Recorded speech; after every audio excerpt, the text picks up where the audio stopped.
Iran के president Ibrahim रईसी और विदेश मंत्री के हेलीकॉप्टर क्रैश में मौत की खबर की पुष्टि हो चुकी है। इसका ऐलान भी ईरान कर चुका है, लेकिन दो देशों से इस पर रिएक्शन कुछ भी नहीं आया है।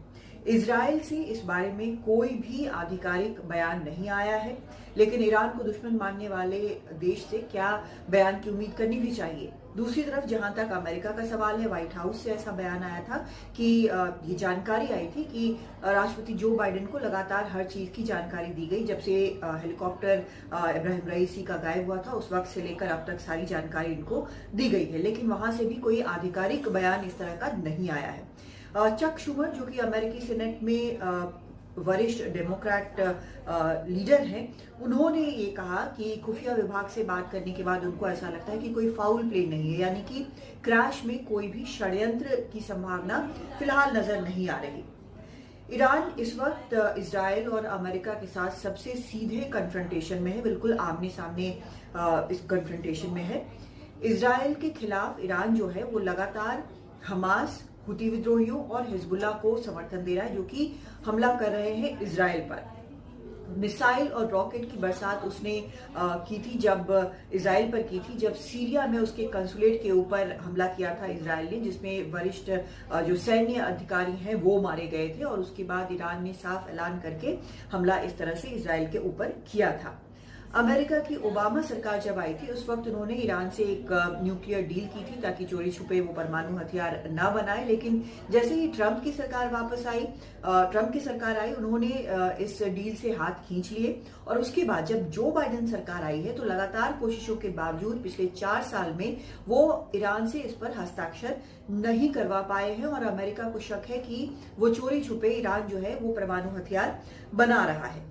तो ये सब जो है लगातार ये चल रहा है। और इस बीच जब इब्राहिम रईसी सत्ता में आए, तो उन्होंने पश्चिम से संबंध बेहतर करने के बजाय, व्यापार बढ़ाने के बजाय, उन्होंने ये तय किया कि वो रूस और चीन से संबंध बेहतर करेंगे। रूस के साथ उन्होंने सैन्य सहयोग भी काफी बढ़ाया और बताया जाता है कि रूस को ईरान की तरफ से सस्ते ड्रोन भी लगातार मिल रहे हैं, ईरान उनको बेच रहा है, जो कि इस्तेमाल हो रहे हैं यूक्रेन में। यानी एक और वजह जिसके कारण अमेरिका ईरान से काफी उखड़ा हुआ है, रिश्ते और अच्छे नहीं हैं। तो अमेरिकी प्रतिबंध जो है वो लगातार लगे हुए हैं ईरान के ऊपर, चाहे तेल हो या व्यापार हो, इस सब के ऊपर। तो उसके कारण एक प्रतिबंध जो है वो हथियारों पर भी है। और ये माना जा रहा है कि ईरान ये कोशिश कर रहा है, या फिर उसको मिल चुका है, जो सोफिस्टिकेटेड वेपन उसको इस्तेमाल के लिए चाहिए, वो रूस से वो सोर्स करना चाहता है। इस सब में रईसी जो है, जिनकी मौत हुई अभी हेलीकॉप्टर क्रैश में, उनका एक सीधा छाप इन सब पे देखा जा सकता है। माना जाता है कि वो इसको लेकर काफी मुखर रहे हैं और उस पर उन्होंने काफी जोर लगाया है। तो अब उनकी मौत के बाद, इस हेलीकॉप्टर क्रैश में उनकी मौत के बाद सवाल ये पूछा जा रहा है कि क्या ईरान के अमेरिका और इजराइल के प्रति रुख में कोई बदलाव आएगा। हालांकि वहां पर जो सुप्रीम लीडर है आयतुल्लाह अली खमैनी, उनसे काफी करीब माने जाते थे इब्राहिम रईसी, और ये भी माना जाता था कि उनके उत्तराधिकारी भी वो हो सकते हैं। और उनकी सहमति से ही ये सारे फैसले जो हैं वो लिए जाते रहे। तो कोई भी जो रईसी की जगह पर कोई भी नेता आता है, वो शायद खुमैनी का बहुत करीबी ही होगा। और जो एक पॉलिसी लगातार चली आ रही है बाकी देशों के प्रति, चाहे खासकर इजराइल और अमेरिका के प्रति, वो निश्चित तौर पर वही जारी रहेगी। तो इसलिए उसमें कोई बदलाव की उम्मीद करना शायद काफी ये ठीक नहीं होगा। तो ये जो चीजें हैं फिलहाल चलती रहेंगी।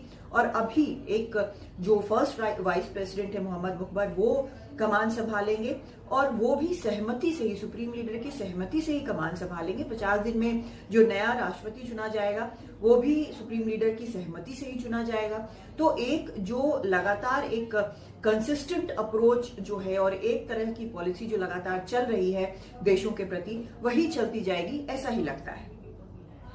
दिल्ली से कादम्बिनी शर्मा, एनडीटीवी इंडिया।